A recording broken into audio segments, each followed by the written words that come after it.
Thank you so much, Sandy. And I just want to extend a quick thank you to all of our other media partners on the line, EthnicMediaServices, EC Hispanic Media El Clasificado, and California Black Media. Bienvenidos todos. On behalf of my co-chair, Karen Baker, who you'll be hearing shortly, and myself, thank you for all of our panelists and speakers today, and all of you members of the media who reach the people, the people in California who are directly connected to the diverse and vulnerable communities that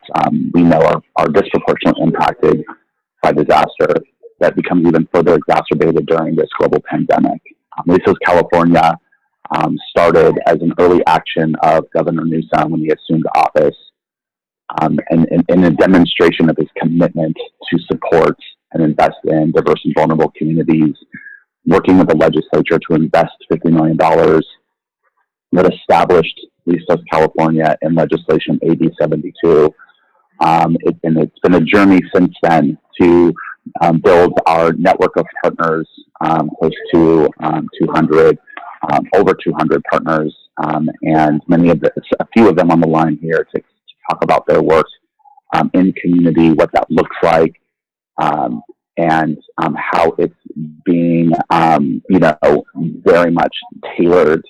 and designed to reach the needs of community and our partners that are experts in reaching diverse and vulnerable communities. Our charge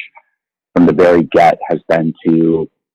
deliver culturally competent and in-language accessible information on preparedness to diverse vulnerable that are defined as older Californians, people living with people with disabilities, people living in poverty, and people with language barriers. And then we made a very intentional decision to expand that scope to include tribal communities, Black community, LGBT communities, youth, and other segments of the population that continue to be, impacted.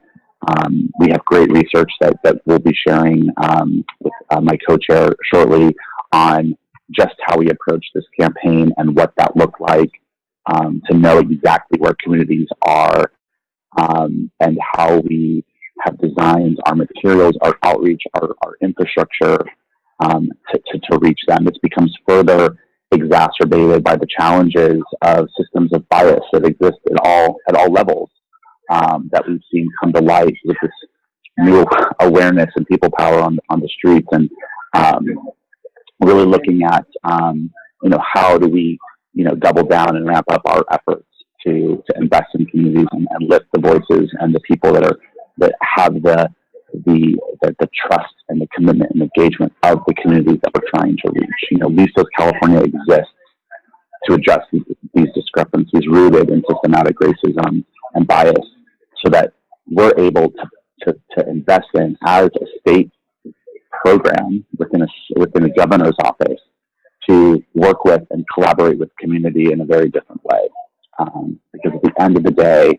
now more than ever, it's about survival and making sure that people have the information that they need to create a baseline of preparedness. Simple steps, the 5 steps that will create a new culture of preparedness in the state that doesn't seem overwhelming, that doesn't seem out of touch. It doesn't matter if you are a renter or in a multi-generational home.